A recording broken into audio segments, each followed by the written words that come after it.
যুবভারতী ক্রীড়াঙ্গনে যা ঘটনা, এটা কলকাতার লজ্জা। বাম আমলে তৈরি হওয়া স্টেডিয়াম কলকাতার গর্ব ছিল।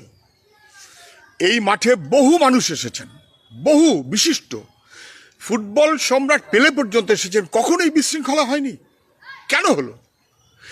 হাজার হাজার টাকা দিয়ে মানুষ এসেছেন মেসিকে দেখতে। সেইখানে মেসিকে দেখতে পাবে না, নেতাদের দেখতে হবে। মানুষ কেন পছন্দ করবে? এর দায় তো তাদের, যারা সংগঠক। কিছু রাস্কেল সংগঠনের ব্যবস্থা করেছে, কিছু রাস্কেল, তার পিছনে তৃণমূলের নেতারা থেকেছে, সরকার থেকেছে, এবং এই সমস্ত ঘটনার দায় তাদেরকে স্বীকার করতে হবে। যেখানে আইএসএল বন্ধ, আই লিগ বন্ধ, সেখানে এই রকমের ব্যবস্থাপনা কেন? যেখানে আমাদের গ্রামের ছেলেমেয়েরা খাওয়া জোটে না, পয়সা জোগাড় করে বুট কিনে খেলার মাঠে খেলা করে, সেই সব বাদ, আইএসএল আই লিগ বাদ। একটা বাহানা করব শুধু হাজার হাজার টাকা দিয়ে এবং নেতাদের দেখাবার জন্য, মানুষ তাকে পছন্দ করবে, এটা হয় না, এটা হতে পারে না।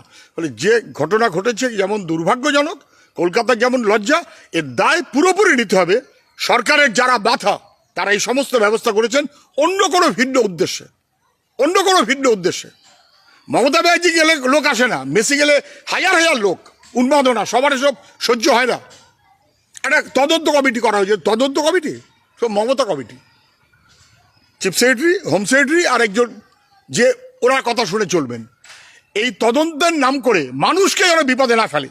যদি সত্যি কোনো তদন্ত হয়, সংগঠকদের এক্ষুনি কোমরে দড়ি বেঁধে জেলে পড়া উচিত। এত বড় লজ্জা বাংলার এবং কলকাতার যারা করেছেন, তাদের কোনো ছাড় হতে পারে না। খুবই দুর্ভাগ্যজনক।